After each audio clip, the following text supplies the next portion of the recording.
How you doing? My name's Ryan. I'm a professional trapper. I'm a longliner. I'm also an ADC trapper. That's all I do is trap. We're out here on one of our release properties actually today. Well, what I got here, I want to show you this kill box. A few years ago, the state government asked the DNR, hey, should we outlaw conibears on dry land? DNR got with the National Trap, or got with our trap association. Luckily, they were able to fend it off. Come up with this. They come up with a definition of the actual kill box. The dog-proof kill box has actually been law for quite a while, but they actually defined what it's supposed to look like. This is a variation of it, and it's actually a beneficial type setup. One thing, I can take these things out and I can pre-bait them. I run probably 200 miles, 220 miles, I think, at the farthest point. I set up a camper at the one end and into my house. I just run back and forth. Nice thing about these too, these don't have to be checked every day. I can look on my phone on the radar and I can tell where I'm getting good coon weather, and then I know I need to go work that area pretty good. If say it's real bluebirdy type, nice weather, and then I know I'm not going to have a big coon catch, so I'll just won't check those for a day or two, then I'll just stay home and skin coons. But anyway, this is the kill box. 9.5 inches tall. That's how I make them. I mean, there's different variations. 12 inches wide.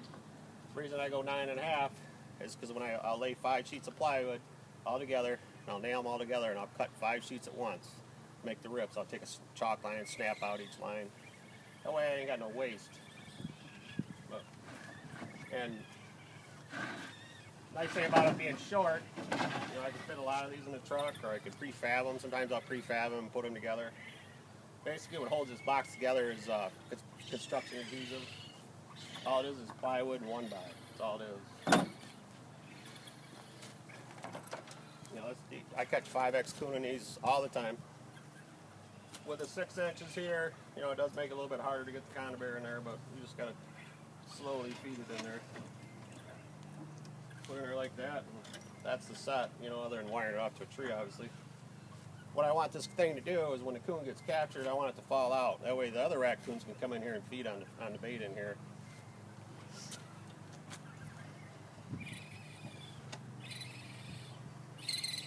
But I got one side off. Come in here and see what holds this thing together. It's just 4 pieces of 1-by, some drywall nails, they're ring shank nails, and I just bend them over, but I do use the construction adhesive, that's what holds it together. This is molasses in here. What's nice about this molasses is it just sinks into the wood, so even if they do lick all this out of here, there's still at least something for the coons to come get. But what I'll do is I'll start pre-baiting them about October, first week of October, something like that. You don't want to get them out there too early because then the bears are going to destroy them.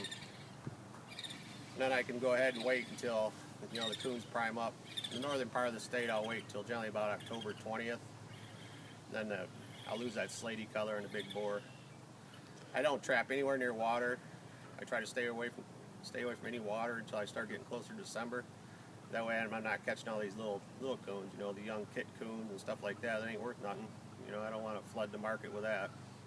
So if I stay high and dry, stay up in the big timber, I'm basically going to catch mostly just all big bore coon. That's the reason. These things are effective. Everything you do, you got a pile of 400 conibears laying out, they're great for muskrats. I just take these things and I make baited conibear sets with them. Actually, the round conibear works better. I got about a 90% catch rate with these, meaning 9 times out of 10, if this trap fires, there's going to be a muskrat in it. This is all I do. I put it on a stake, wire it around the stake a couple times. My smaller marshes, I'll put a little chunk of apple on there. One thing I did find out, if I put too much bait on there, the trap's just too sensitive. It gets in that water and the trigger just floats around. I want it to be loose on the stake. If it's not loose, then the tension's too heavy on the trigger. In my bigger marshes, Like I got one marsh I trapped, about 700 acres. I'll use a green stick and sometimes even put green stick on the bait. They actually prefer to eat the wood more than they do the bait, just because there's nothing out there for them to chew on. But that's a pretty good way. You know, you don't have to use a 220 to catch muskrats, but I tell you what, it's effective. The one downside of it, you know, it is heavy. You know, if you're lugging 50, 60 of these out there, you're going to need a big sled. When you're using your baited conibears, you don't want to use a 110. They just don't work that good. You're just going to educate them all. You want to use an oversized conibear of some sort. I think a lot of guys are using them 150s or something like that, which I'm sure that's pretty effective too. This is how I do it. I pretty much got away from all board sets. You know, I still do use some board sets. Think of anything else, Mitch? I think that's about it. Yep. Alrighty.